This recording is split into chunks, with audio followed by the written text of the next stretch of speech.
Hi, in this class we gonna discuss about gamification. Gamification. The term gamification was coined back in 2002 by Nick Peeling, a British computer programmer and inventor. He defined the terms as a playing game like accelerated user interface designed to make electronic transaction both enjoyable and fun. Generally, gamification is defined as a process for integrating game mechanism into something that already exists to motivate participation, engagement, and loyalty. This can be almost anything from a website to social media presence, day to day operation, customer engagement, and more. ഗാമിനിഫിക്കേഷൻ എന്ന് പറഞ്ഞാൽ British computer പ്രോഗ്രാമറും കണ്ടുപിടുത്തക്കാരനുമായ നിക് പെല്ലിൻ 2002 ഗാമിനിഫിക്കേഷൻ എന്ന പദം ഉപയോഗിച്ചു. Electronic ഇടപാടുകൾ ആസ്വാദകരവും അവസാനത്തേതുമായി മാറ്റുന്നതിനായി game പോലുള്ള ത്വരിതപ്പെടുത്തിയ ഉപയോക്തൃ interface രൂപകൽപ്പനയെയാണ് അദ്ദേഹം ഈ പദം നിർവചിച്ചിരിക്കുന്നത്.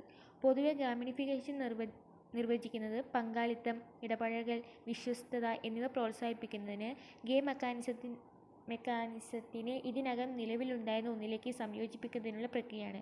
ഇതൊരു വെബ്സൈറ്റ് മുതൽ സോഷ്യൽ മീഡിയ സാന്നിധ്യം ദൈനംദിനം വരെയാകാം. പ്രവർത്തനങ്ങൾ, ഉപഭോക്തൃ ഇടപെടൽ എന്നിവയും അതിലേറെയും.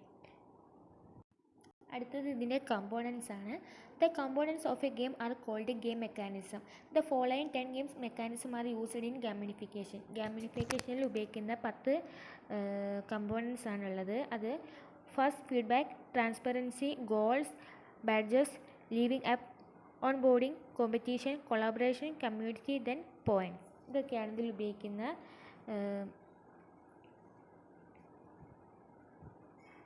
ഇതിൽ ഉപയോഗിക്കുന്ന കമ്പോണൻസ്. അടുത്ത പോയിൻ്റാണ് use of gamification. There are different fields in which gamification can be used. For example, gamification can be used for first the point ആണ് promotion, employee productivity, behavior change, loyalty and education. Promotion എന്ന് പറഞ്ഞാൽ gamification can be used for the promotion of products and services. ഇതിൽ ഗാമിനിഫിക്കേഷൻ്റെ promotion എന്ന point പറയുന്നത് ഉൽപ്പന്നങ്ങളുടെ പ്രൊമോഷനായി ഗാമിനിഫിക്കേഷൻ കൂടുതലായി ഉപയോഗിക്കാം. രണ്ടാമത്തെ പോയിൻ്റാണ് employee productivity. Gamification can change employee behaviour. Employees can be encouraged to share knowledge, invest in personal development or do their work in certain way.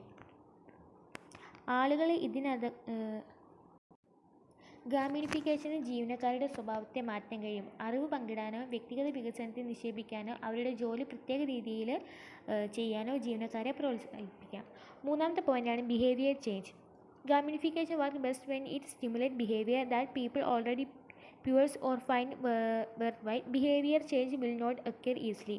Instead, behavior for which people have to work, for example, healthy living, finding a job or keeping to the speed limit. Behaviour change എന്ന പോയിന്റിൽ പറയുന്നത് എന്താ വെച്ചാൽ ആളുകൾ ഇതിനകം പിന്തുടരുന്നതോ പ്രയോജനകരമായോ സ്വഭാവത്തെ ഉത്തേജിപ്പിക്കുക ഗാമിനിഫിക്കേഷൻ മികച്ച രീതിയിൽ പ്രവർത്തിക്കുന്നു. ബിഹേവിയറിൽ നമുക്ക് മാറ്റം വരുത്താൻ ശ്രമിക്കില്ല, പക്ഷേ എങ്കിലും ആളുകൾ പ്രവർത്തിക്കേണ്ട പെരുമാറ്റം, ഉദാഹരണത്തിന് ആരോഗ്യകരമായ ജീവിതജോലി കണ്ടെത്തുക അല്ലെങ്കിൽ വേഗത പരിപാലിക്കുക, ഇതാണ് ഈ പോയിന്റ് കൊണ്ട് ഉദ്ദേശിക്കുന്നത്. ഫോർത്ത് പോയിൻ്റാണ് ലോയാലിറ്റി.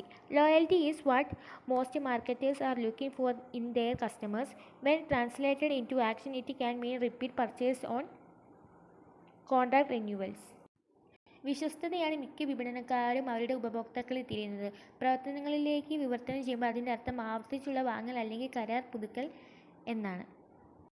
ഈ ലോയാലിറ്റി പോയിൻറ്റ്സിൽ 4 കണ്ടീഷൻ ഉണ്ട്. The following are condition for a predictors of loyalty. ഫസ്റ്റത്തെ പോയിൻ്റാണ് word of mouth, product ownership. Third brand knowledge and brand preference. Fourth engagement. ഇനി അഞ്ചാമത്തെ പോയിൻ്റാണ് education. In general players are deeply involved with the game they play.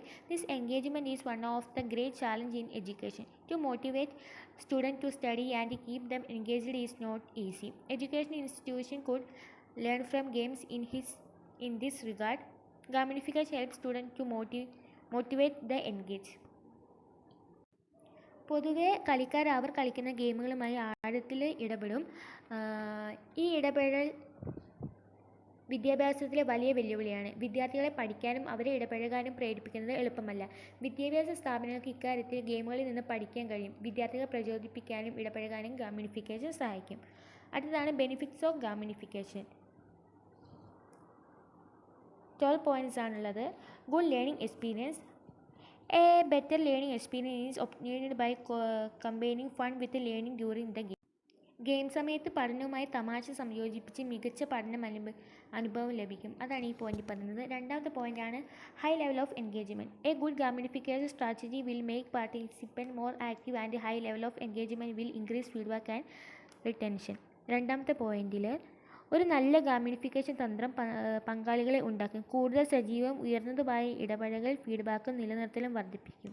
മൂന്നാമത്തെ point managerial insight. When employees are participating in a gamified learning experience, managers can observe how often employees are playing and how successful they are. Managers can quickly identify those who are struggling and not advancing at the expected pace and those who are excelling at it. This enables managers to know where to spend their time in helping some while appreciating effort. Third പോയിന്റിൽ പറയുന്നത് ജീവനക്കാർ ഒരു ഗാമിഫൈഡ് പഠനത്തിൽ പങ്കെടുക്കുമ്പോൾ മാനേജർമാർ ജീവനക്കാർ എത്ര തവണ കളിക്കുന്നുവെന്നും അവർ എത്രത്തോളം വിജയിക്കുമെന്നും നിരീക്ഷിക്കാൻ കഴിയും. പ്രതീക്ഷിക്കുന്ന വേഗതയും മുന്നേറാത്തവരെയും അതിൽ മികച്ചു പുലർത്തുന്നവരെയും മാനേജർമാർക്ക് പെട്ടെന്ന് തിരിച്ചറിയാൻ കഴിയും. വിദഗ്ധരെ അഭിനന്ദിക്കുമ്പോൾ ചിലരെ സഹായിക്കുന്നതിന് എവിടെ സമയം ചെലവഴിക്കണമെന്ന് അറിയാൻ ഇത് മാനേജറെ പ്രാപ്തരാക്കുന്നു. നാലാമത്തെ point instant feedback. Since gamification provide measures, a trainer can easily seen how a participant is progressing. Test, assignment and other activities provide a different level of feedback so that learners know what they know or what they should know. നാലാമത്തെ point പറഞ്ഞത് എന്താ വെച്ചാൽ ഒരു പരിശീലകനെ എളുപ്പത്തിൽ കാണാൻ കഴിയും ഒരു പങ്കാളി എങ്ങനെ പുരോഗമിക്കുന്നുവെന്ന്. ടെസ്റ്റുകൾ, അസൈൻമെൻറ്റുകൾ, മറ്റ് പ്രവർത്തനങ്ങൾ എന്നിവ വ്യത്യസ്ത തലത്തിലുള്ള ഫീഡ്ബാക്ക് നൽകുന്നു. അതുവഴി പഠിക്കുന്ന ആൾക്കാർക്ക് അവരറിയാവുന്നതോ അറിയേണ്ടതായോ എന്താണെന്ന് അറിയാൻ കഴിയും. ഫിഫ്ത്ത് പോയിന്റാണ് better learning environment. Gamification system provides an effective informal learning environment that helps learners practice real-life situations and challenges. Gamification is not merely a practice of providing points and badges, but it can lead to behavioral change, especially if combined with the scientific principles of cycle learning and ensuring retention. ഗാമിഫിക്കേഷൻ എന്ന് പറഞ്ഞാൽ കേവലം ഒരു point നൽകുന്നൊരു പരിശീലനമാണ്. ബാഡ്ജുകൾ പക്ഷേ ഇത് പെരുമാറ്റ വ്യതിയാനത്തിൽ നയിച്ചേക്കാം, പ്രത്യേകിച്ചും പഠനത്തിൻ്റെയും നിലനിർത്തി ഉൽപ്പാക്കുന്ന ശാസ്ത്രീയ തത്വങ്ങൾ.